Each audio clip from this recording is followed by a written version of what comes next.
இந்த தேர்தலுக்கு பிறகு தமிழ் மாநில காங்கிரசினுடைய எதிர்காலம் என்ன? அவர்கள் எந்த இலக்கை நோக்கி பயணிப்பார்கள்? எதை முன்வைத்து செல்வார்கள்?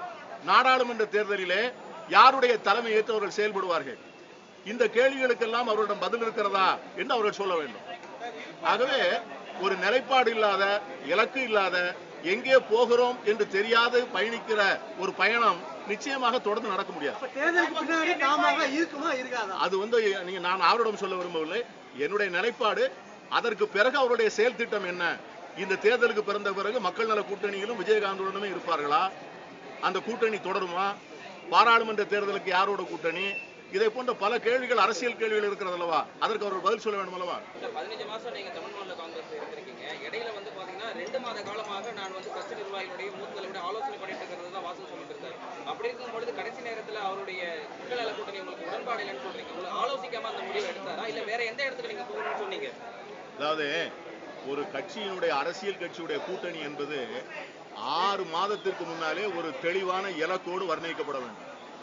ஒரு 6 மாசத்திற்கு முன்னாலே இப்படிப்பட்ட இயக்கங்களோடு தான் கூட்டணி, இப்படிப்பட்ட இயக்கங்களோடு எங்களுக்கு கூட்டணி கிடையாது என்று சொல்லக்கூடிய ஒரு நிலைப்பாடாவது வேண்டும். என்ன கேட்கிறேன், இப்ப எல்லா அரசியல் கட்சி இருக்கு. சில கட்சிகள் சொல்லுகிறது நாங்கள் பாஜகவோடும் காங்கிரஸோடும் கூட்டணி வைத்துக் கொள்ள மாட்டோம். இன்னும் சில கட்சிகள் சொல்லுகிறது திமுகவோடும் அதிமுகவோடும் கூட்டணி வைத்துக் கொள்ள மாட்டோம் என்று சொல்லுகிறது. இன்னும் சில கட்சிகள் சொல்லுகிறார்கள் வைகோவுக்கும் விஜயகாந்தோடும் ஒத்துழைக்க மாட்டோம் என்று சொல்லுகிறார்கள். நான் என்ன கேட்கிறேன், தமாகவின் நிலைப்பாடு என்ன? நீங்கள் ஏதாவது கொள்கை சார்ந்த ஒரு நிலைப்பாடு எடுக்க வேண்டும் அல்லவா? எங்களுக்கு நாங்கள் இந்த கட்சிகளோடு கூட்டணி வைக்க மாட்டோம், இந்த லட்சியங்களை வைத்திருப்பவர்களோடு தான் கூட்டணி வைப்போம் என்றாவது சொல்ல வேண்டும் அல்லவா? ஆகவே அந்த விதமான தெளிவு யாருக்கும் தரப்படவில்லை. ஆகவே கடைசி நேரத்தில் காலமெல்லாம் முடிந்த நான் 2 பாயிண்ட் தான் நான் சொன்னேன். 3 பாயிண்ட் சொன்னேன். அவர் கூட்டணியை பற்றி கருத்து கேட்ட போது, ஒன்று, இந்த கூட்டணியால் தமிழ் மாநில காங்கிரசிற்கு அரசியல் ஆதாயம் இருக்க வேண்டும். இரண்டாவது, தமிழகத்திற்கு நன்மை வைக்கக்கூடியதாக இருக்க வேண்டும். மூன்றாவது, தமிழ் மாநில காங்கிரஸ் எதற்கு பிறந்ததோ, எதற்கு உருவாக்கப்பட்டதோ அந்த லட்சியங்களை நிறைவேற்றுவதற்கு இந்த கூட்டணி உதவ வேண்டும் என்று சொன்னேன். ஆனால் இதில் எதுவுமே இந்த கூட்டணியின் மூலம் நடைபெறாது.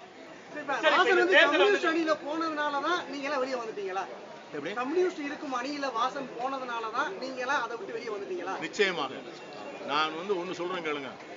என்று அவர்கள் I have come a long way from the Congress என்று சொன்னார்களோ அன்றே நாங்கள் முடிவெடுத்து விட்டோம்.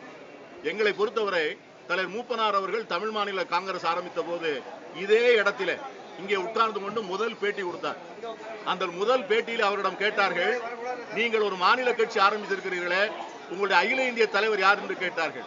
தலைவர் மூப்பனார் அவர்கள் ஒரு வினாடி கூட யோசிக்காமல் என்னுடைய அகில இந்திய தலைவர் சோனியா காந்தி தான் என்று சொன்னார்.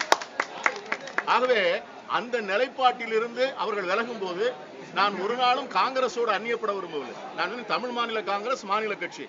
இதற்கு அகில இந்திய தலைமை யார்? இதற்கு அகில இந்திய தலைமை 2 பேர் தான் இருக்க முடியும். இப்பொழுது ஒன்று அன்னை சோனியா காந்தி, ராகுல் இருக்க முடியும், இல்லது நரேந்திர மோடி இருக்க முடியும்.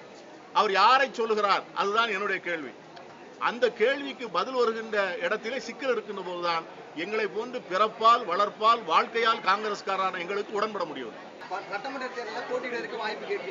நான் 6 மாதத்திற்கு முன்பே இந்த சட்டமன்ற தேர்தலிலே போட்டியிடவில்லை என்று அன்றைய தினம் தமிழ் மாநில காங்கிரசுடைய தலைவராக இருந்த திரு வாசன் அவர்களிடமோ என்னுடைய சக நண்பர்களிடம் தெரிவித்திருக்கிறேன். எந்த கூட்டணி வந்தாலும் நீங்கள் போட்டியிட மாட்டீர்களா என்று கேட்டார்கள். நான் சொன்னேன், எந்த கூட்டணி வந்தாலும் நான் போட்டியிட மாட்டேன் என்று சொன்னேன். இப்பொழுது கூட எனக்கு இங்கே தமிழக காங்கிரஸ் கட்சியினுடைய தலைவர் எனக்கு அப்படி ஏதாவது எண்ணம் இருக்கிறதா என்று என்னிடம் கேட்டார்கள். நான் முழுமையாக மறுத்துவிட்டேன்.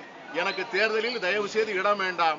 நானும் என்னோடு வந்த நண்பர்களும் காங்கிரஸ் கட்சியினுடைய அன்னை சோனியா காந்தியினுடைய தலைமைக்காகவும் ராகுல் காந்தியுடைய தலைமைக்காகவும் தான் வந்திருக்கிறோமே ஒழிய நாங்கள் எதையும் எதிர்பார்த்து வரவில்லை என்பதை நான் மிக தெளிவாக சொல்லியிருக்கிறேன்.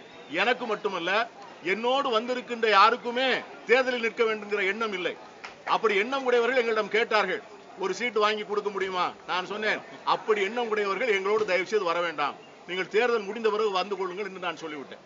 நான் இந்த தேர்தலை எங்கள் பணியை ஆற்ற நான் விருப்பப்பட்டுத்தான் நான் காலதாமதம் எண்ணி இந்த முடிவை எடுத்து நாங்கள் இணைந்திருக்கிறோம்.